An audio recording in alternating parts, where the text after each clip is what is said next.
र बहिनीले चाहिँ अनरको X6C फोन खरिद गरिसक्नु भएको छ। अब हेरौँ है त बहिनीलाई दसैँ अफरमा चाहिँ के चाहिँ पर्दो रहेछ।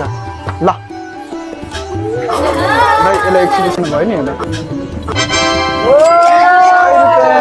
100 रुपैयाँ। ल फेरि एकचोटि स्पिन गरिदिउँ नि त।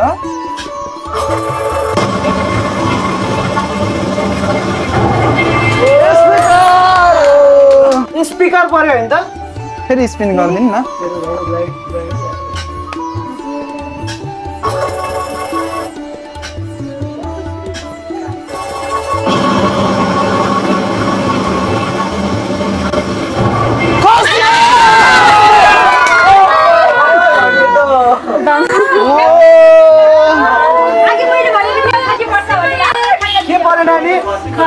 कस्तो लाग्यो एकदम रमाइलो राम्रो फोन किन्दाखेरि के पायो खसी कहाँ पायो त्रिमूर्ति ओहो ल सायद विश्वमै पहिलोचोटि होला है के हो यो खास फोन किन्दाखेरि खसी भयो कस्तो लाग्यो कस्तो फिल भइरहेको तिमीलाई रमाइलो खुसी भयो दसैँ नै अब त्रिमूर्तिले ल्याइदिइहाल्यो ल अब के भन्नु म अहिले त अब खसी परिहाल्यो फाइनल्ली